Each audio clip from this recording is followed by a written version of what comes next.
If I were to tell you this, follow me here. Jalen Hurts, listen to these numbers. This is what he's trending to. 300 completions, 3,600 passing yards, 20 touchdowns to 7 interceptions, 62 quarterback rate, or 62% on completions, and a QBR of 91. How do you take that? 300 completions, 3,600 passing yards, 500 rushing yards, 4,000 total yards, 20 touchdowns to 7 picks. That's a pretty good interception to touchdown ratio. 62% completion percentage. Want to get it a little higher. You'd like to see it around 65. Like to get that a little higher. And 91 quarterback rating. How do you feel about that? I feel pretty damn good. First-year starter, first-year head coach, first-year play caller when it comes to being the head coach and running his own ship. I don't know. How do you feel about that?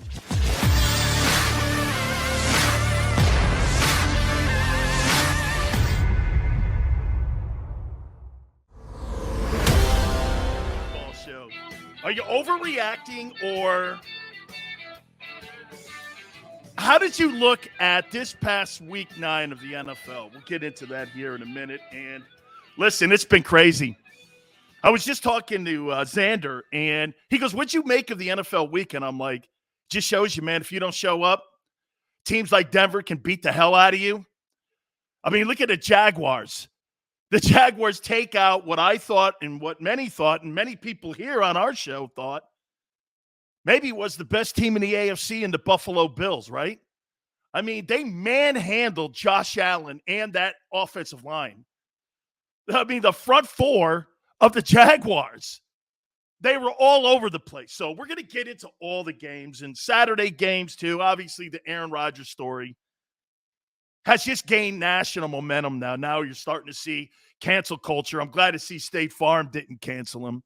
I think that's spectacular. We'll talk more about that, but let's get into what happened with the Philadelphia Eagles. And by the way, before we start here, Paul, Scott, Ewing, Lucio, we really appreciate everybody coming aboard. Before I get going here, I just want to tell everybody out there, please hit the like button. Let me say this to you guys again. You guys have made this one of the fastest growing shows out there, and we can't thank you enough, man. I mean, I see what you guys do with the like button. I love saying this too also. Hey, pound that bitch. Right? Pound that bitch. Hit that like button. All right.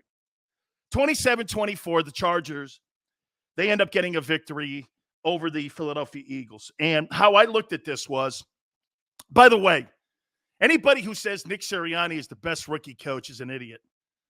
Brandon Staley, the head coach, is also a rookie coach for the Chargers. He's the best rookie coach out there in the NFL this year. That guy, Brandon Staley, can coach. His coaching staff is exceptional. Okay?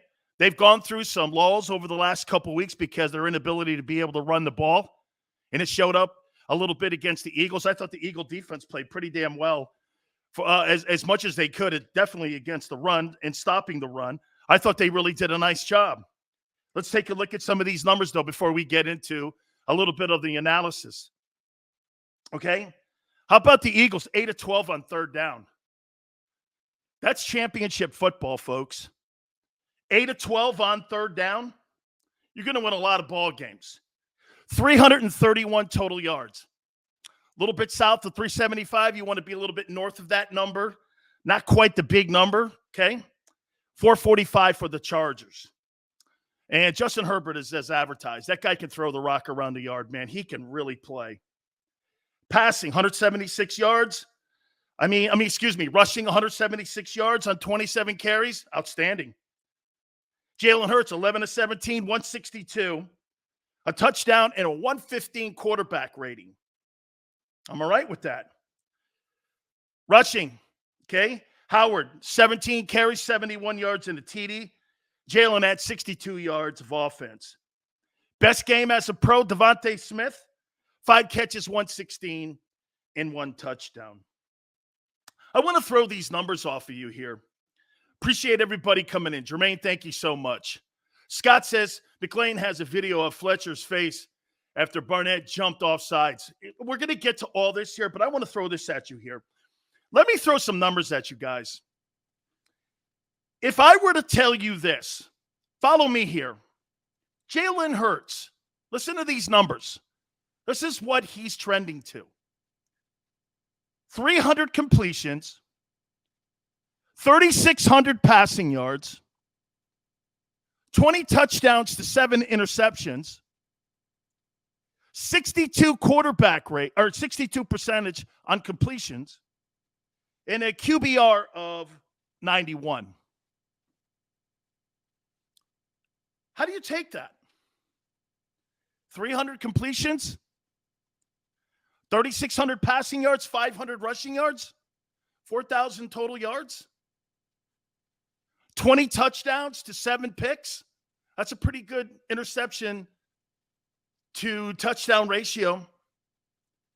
62% completion percentage. Want to get it a little higher. You'd like to see it around 65. Like to get that a little higher. And 91 quarterback rating. How do you feel about that? I feel pretty damn good. First-year starter, first-year head coach, first-year play caller when it comes to being the head coach and running his own ship. I don't know. How do you feel about that? I think those numbers are not bad. Monkey mind, not bad. Not bad. And if you add more of a running game to the offense, say you had a 1,300-yard back, could you have a version of what's going on in Tennessee? Tennessee's the number 1 team in the AFC right now. So all the pass-happy people out there that love the pass-happy, offense, like the owner and the general manager of the Eagles, you don't have a pass-happy offense in Tennessee. You got a grounded pound and play defense and play great special teams football team. That's the best team in the AFC, albeit the AFC is not anything to write home about this year. Those are not bad numbers. And let's throw this into the mix. I think you're going to be impressed with this. So Devontae Smith is on pace for 70 catches and 1,000 yards and 6 touchdowns. Is that a good rookie campaign on a football team that's under 500? I think so. He's on pace for 1,000 yards, 70 catches. I had to look it up again. Devontae Smith is on pace for 70 catches. Well, somebody's getting him the ball. So how do you look at this? I mean, is the team getting better?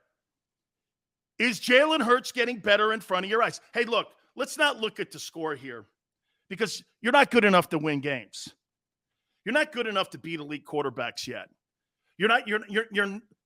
The Charger roster is better than the Eagle roster. Okay? They're just better. They got more talented players. You kept, what's this? Really a good game. You're 3-6. Whatever.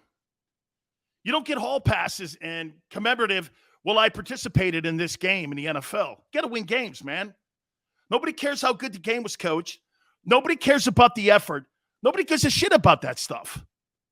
You're gauged on winning and losing, especially coaches. Your one-loss record is who you are. Okay? So what I don't want to hear, well, it was his best coach game. Whatever. It means nothing when you're 3-6. It means absolutely nothing. So you got a quarterback that's trending for 4,000 total yards, and you got a wide receiver that's trending for 1,000 yards in receptions.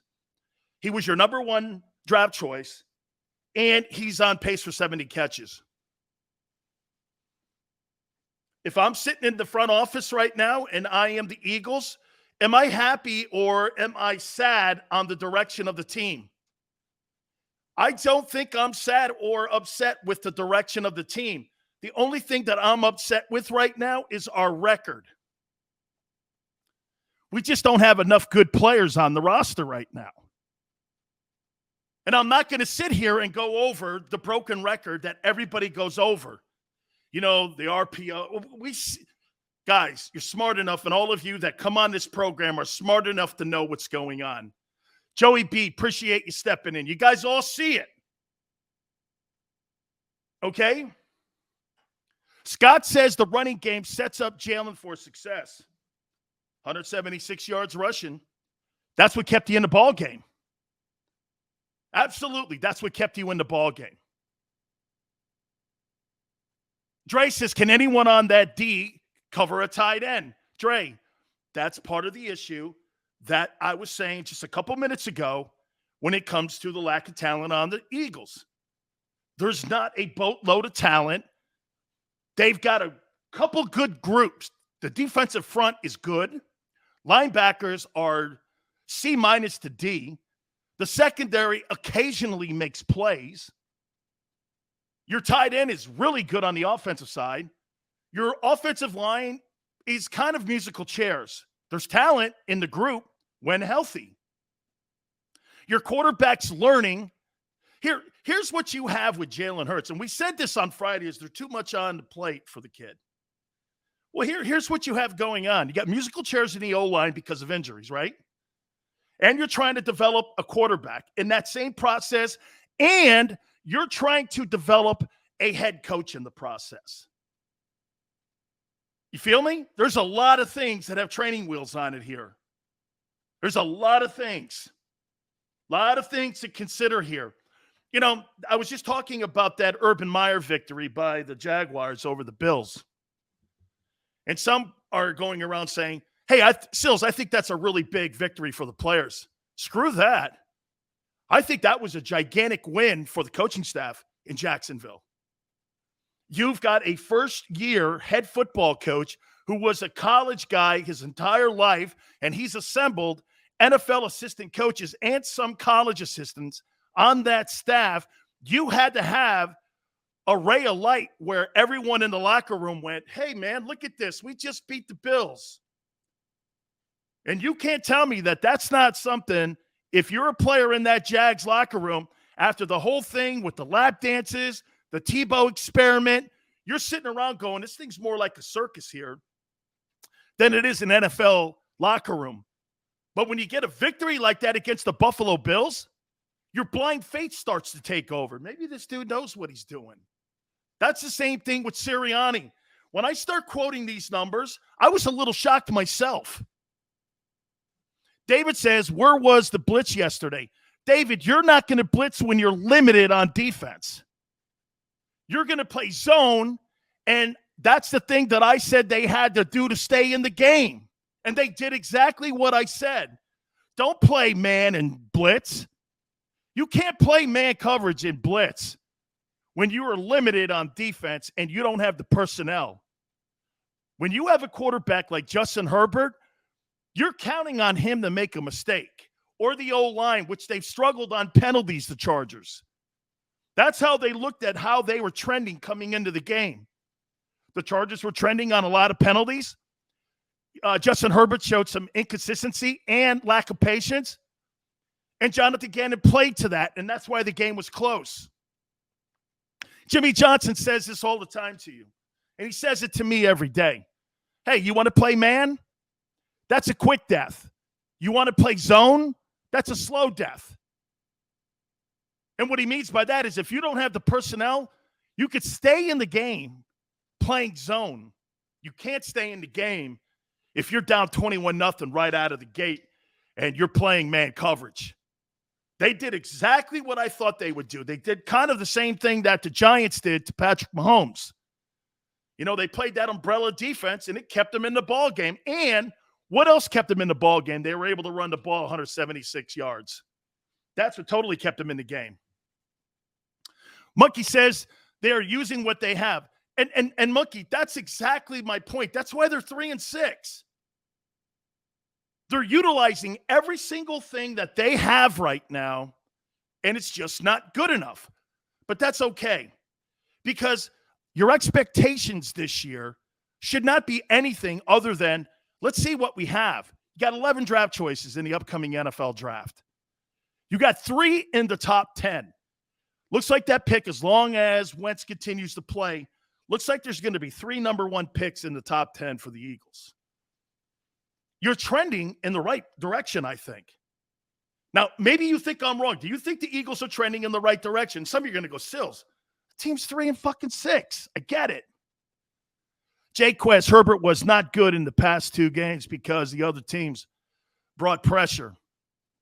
I disagree. I think it's because they had a lack of running game. Scott says, great Jimmy quote, spot on. Hey, man, that's exactly how that played out and how I thought that the Eagles should play defense on Friday. I said exactly that. Press coverage, Paul, if you're going to play press coverage, to me, that Eagle defense has to disguise it more. They have to disguise more. Blue says Herbert shredded them, but only scored 27 points. That's zone defense, Blue. Blue, I don't care if you throw for 750,000 yards. You keep them under 30, keep yourself in the game. It's not about giving up the big numbers. It's about giving up the big numbers on the scoreboard. You don't want to give crooked numbers up on the scoreboard.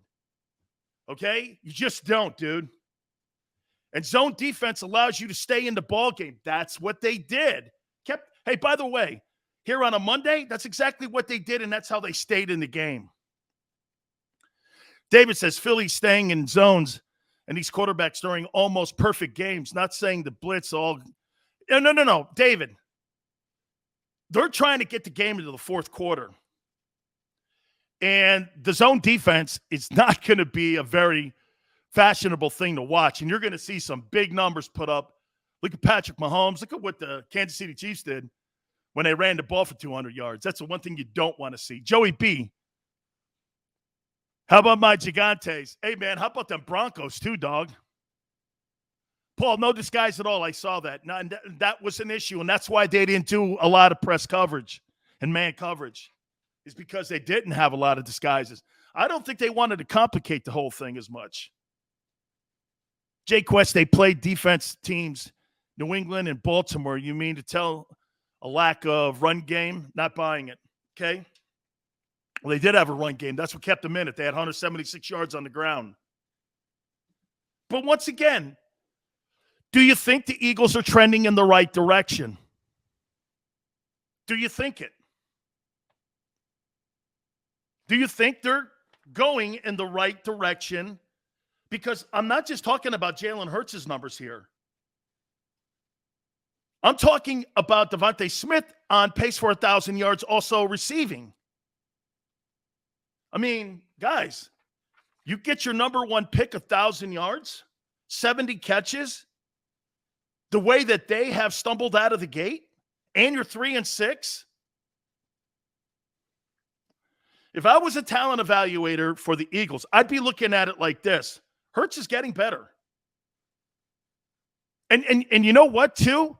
Unlike Sam Darnold is who Sam Darnold's going to be. Sam Darnold has not changed who he is from the time when he was at Southern Cal. He's a turnover machine. He was a turnover machine at USC. He was a turnover machine with the Jets. He is a turnover machine with Carolina. Wouldn't you take Jalen Hurts over Sam Darnold? I would. I wouldn't take Sam Darnold over Jalen Hurts. Okay, I mean, Blue, they scored 27 points. That's usually a team that's in the 30s. Bobby says on offense, yes. On defense, no. Hey, man.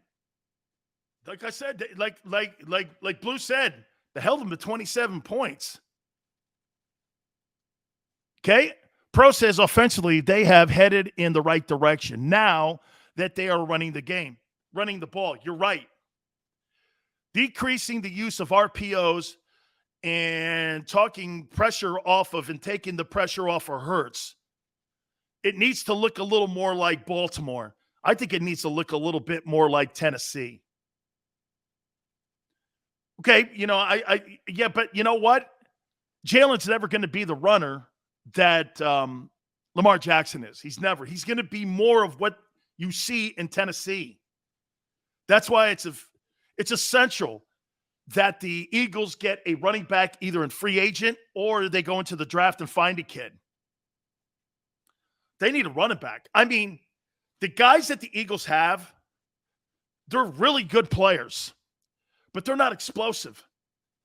They need more explosive guys. I'll tell you something too, man. When I do this and I'm watching Baker Mayfield, by the way, when I saw Baker Mayfield play over the weekend, you know what I said? Dominic says you have Miles. I think Miles is fine, but I don't think he's great. Okay? When I watch Baker Mayfield play, I do this. I don't know. There's not a ton of wild plays. He had a really nice touchdown pass in that game against the Bengals. But I don't when I watch Jalen, I see him moving the sticks. And I know some of you are probably going, Sileo, are you back on his tip again? Well, I don't know. I think he's moved me more a little bit in the direction of doing this. Well, these numbers here that I have, these numbers aren't bad. 3,600 yards, 500 rushing yards, 4,000 yards in total offense, 20 touchdowns, 23 total. If you're counting running, 20-7, touchdown to interception ratio, 62 completion percentage, 91 quarterback rating. I don't know. For a guy that's made few starts, he's trending to have a pretty decent season. And I'll say it to you here. He's also trending to have the same kind of season that Carson Wentz is having. And the receiver's on pace for 1,000. I don't know, man. Paul says, I don't see a quarterback better than Hurts in the draft. That's a really great point. You're right. I don't either. And I don't think the kid from Ole Miss, that Corral kid, I don't think he's really all that. Steve says most of his yards in garbage time. Well, you know what? 27-24? What garbage time are you talking about? There was never garbage time in that game. That game ping-ponged back and forth. You know, Chargers are a pretty good football team. They've won and beat some pretty good teams this year. Cowboys beat them with a field goal late.